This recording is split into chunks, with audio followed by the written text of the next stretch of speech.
Hey everybody, welcome back to the shop. We are back on the old Yale forklift, and the next thing we're going to tackle on it is all the slop in the linkage. I mean, that's a ton of slop. Obviously there's a lot of wear. I need to be able to take some of this slop out of here so I can better feel what's going on. And we're also going to look at linkage on the brake pedal. I believe that the brake pedal is also actuating some sort of valve in the transmission. So I want to make sure there's no slop in it. So we're going to start by taking off this plastic piece here, which is, man, seen better days. I'd really like it if that was some kind of tin. But we'll take this off and see what we can see in the linkage. So here we go.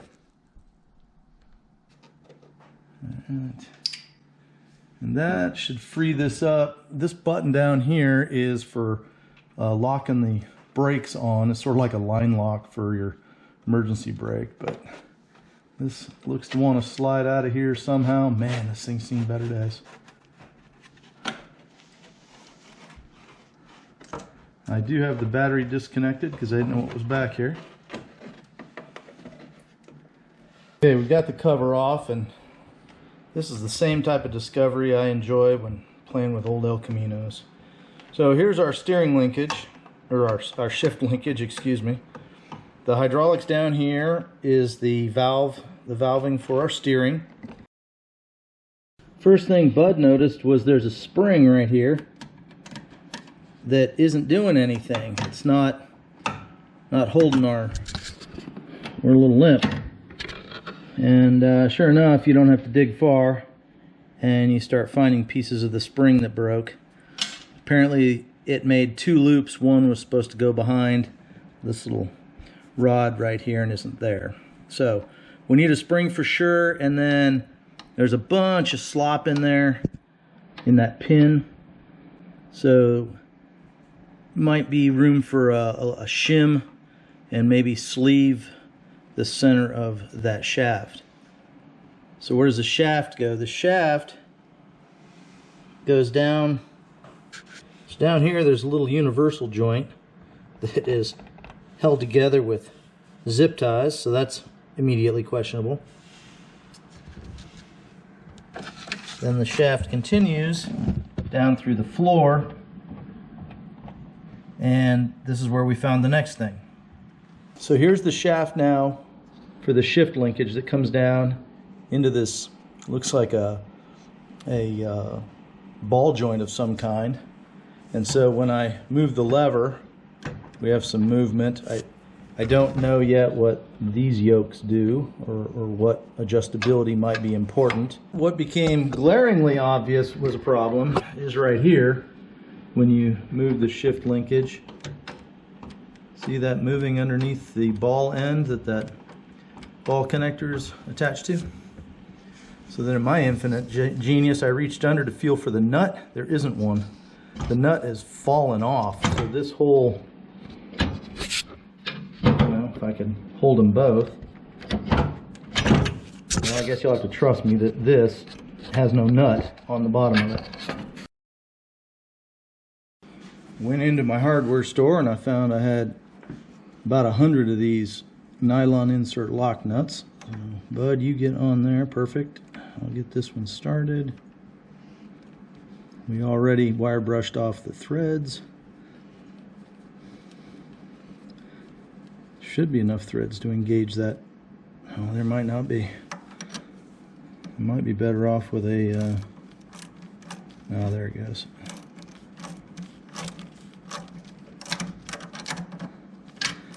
Unfortunately, that hole's a little wallered out now, but there we are. All right. Oh, perfect. That took all kinds of slop out of that. That one fix made, it's taken enough slop out that you can no longer pull this into neutral without going up over the detent. Listen, you'll hear it click. Okay. Still in gear. There's neutral right there. Man, that almost felt like 2 gears. We got the shift lever out, and as expected, the spring is broken. There should be another loop. Kind of reminds me of a mousetrap. We did stuff a little bit of a coil spring in there, and it obviously, you know, gets the message across, but it doesn't have enough spring pressure to really hold the lever up. It's still kind of limp. It appears there's actually 2 forward gears. I won't be able to test that thoroughly without driving it, but here's the deal.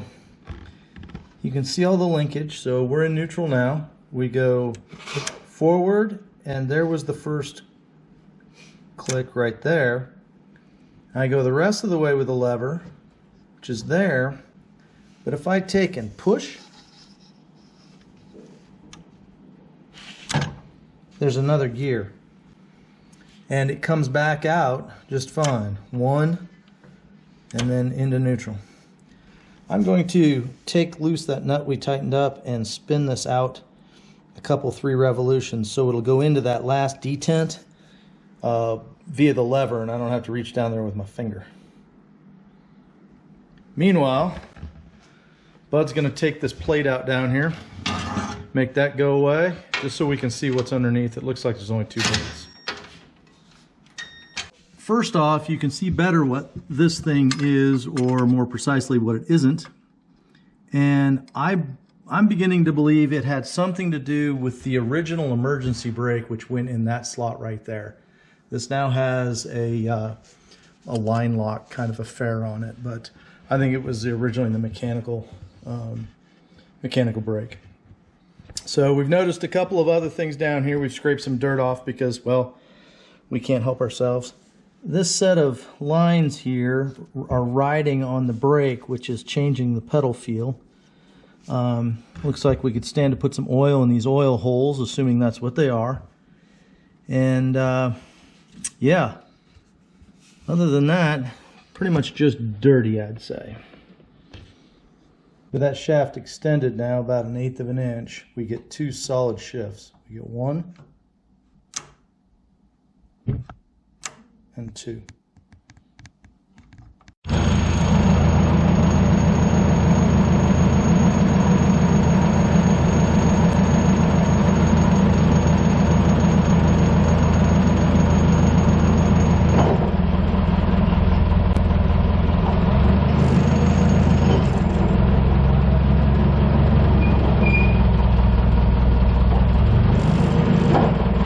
Yeah, there's 2 gears. I'll be dead. Well, I don't know if you can see that in the dark, but what we've learned is this thing has 2 gears forward. The first one it drops into is high range, all the way forward. The one that I couldn't get to most of the time, well, I couldn't get to it, period. That's low range for, you know, low range stuff. So that's super cool. I think I want to take 1 or 2 more threads off that adjustable linkage there. It doesn't quite really solidly get into that gear. And then the other thing I need to check on is, well, brake fluid. But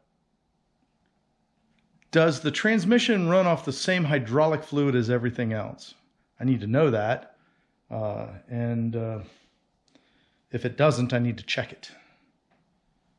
This escalated quickly.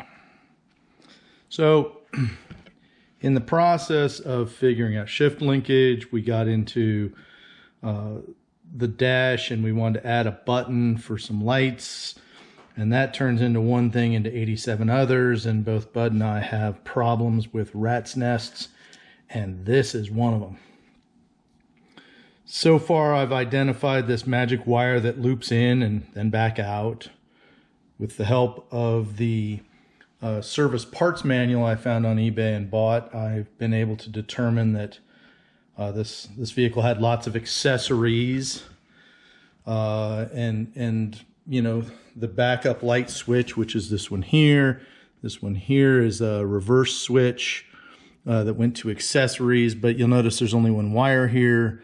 I think the other wire was power, and I think it got robbed to run the aftermarket line lock emergency brake, because the emergency brake handle, of course, was gone. So I'm down to figuring out the wiring, which I pretty much got figured out. Try to limit myself as to how much I get into. If I can just stay in front of what I'll call the firewall, I'll be good. In the meantime, however, I cleaned up and powder coated the, I'll call it the dash bezel. This is the new plate we made to move the horn button, because it was just this one that sat up on top. It was really janky looking. And then this will be the switch for the lights. This was just a sample piece.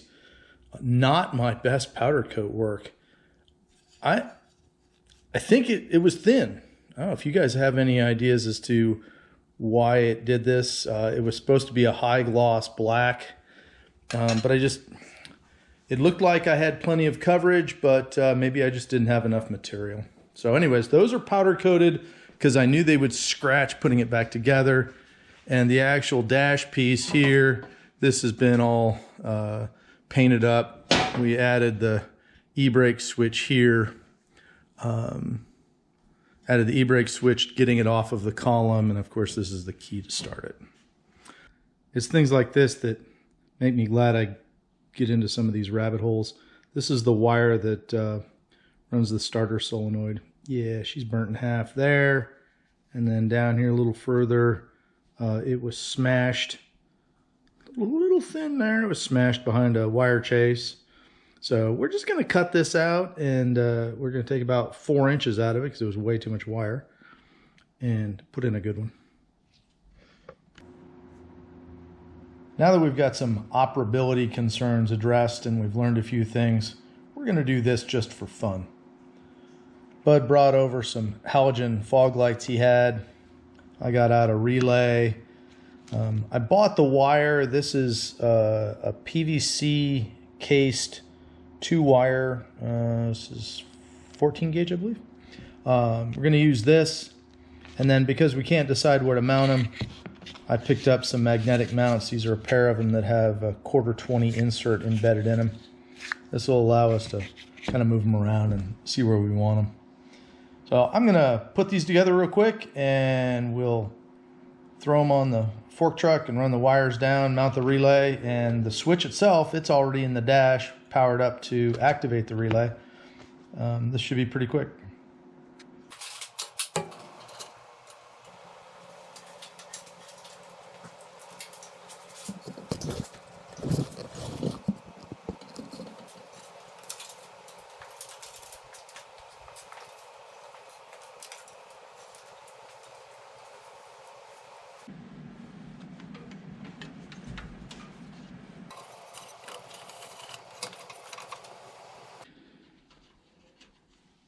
The wiring is in, although not tidied up. I want to test it first. I've got a relay right here that is operating the lights. This yellow wire, which is kind of hidden down here behind the battery cable, that's the signal, I'll call it signal wire, coming from the switch on the dash, activates the relay. Out of there, I'm pulling live power back over here. And I have a fuse inline somewhere that I can't see. Oh, it's way down here. It's got these red wires going to it. Everything should be skookum. Let's turn the key on. I know the relay is activating. You won't be able to hear that over the sound of the electric rattle-clack fuel pump. But let's see if it works. We'll start by turning the key. Yep, all right, as expected. Give her a switch. All right, here we go. My little adventure's over, at least as far as we're concerned here. I'm going to contain the wires with some Velcro straps for now. Up there, they're in danger of getting ripped off. Underneath, they might not provide the light I want. Outside, they get ripped off. Inside, I don't see the light. Maybe they go up here on the mast somewhere and get ripped off. I don't know. But that's why some of the wiring is what it is. I've got some things in here that are in non-watertight connectors. We just won't talk about that. But it'll allow me to take them apart without cutting connectors. Oh, shut up. Until such time as I can find exactly where I want them. If you guys have any opinions on where you've had lights on a fork truck that have worked best, put that down in the comment section. I'd appreciate hearing. All right, one last thing we're gonna do before we get her out of here, and not something I do traditionally. Maybe I should, but I get you guys down here. The master cylinder is, yeah. The fluid, I don't know if we'll be able to see it. Here's my light, here it is. The fluid in this thing is absolutely atrocious. It's gross. A spot where you can see it. It's really nasty. So I'm gonna suck it out of there and put new in, and then at some point I'll probably wind up playing with the brakes on this thing, and I'll bleed them from below and just let fresh fluid flow through the lines. But for now I just want to get it changed.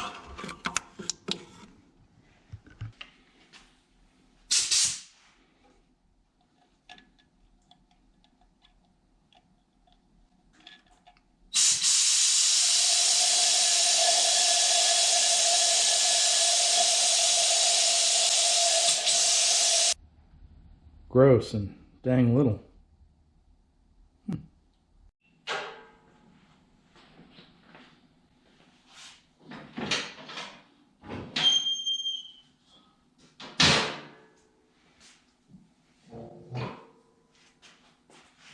I'm used to that. Well, I think that's going to wrap up this first video on poking and prodding at the forklift. Again, like I said in the beginning, I don't have any background with this kind of equipment. So if you've seen something or have some suggestions for me, please put them in the comments. I'll be interested to learn anything I can at this point. I'm still waiting for the replacement button for the emergency brake or line lock, whatever you want to call it. It's near the holidays and Amazon Prime isn't what it's supposed to be. So I'll be there in a few days. I'll get that put on. But other than that, I'm going to take her out and do a little practicing by taking firewood to the house. Thanks for watching, everybody. See you next time.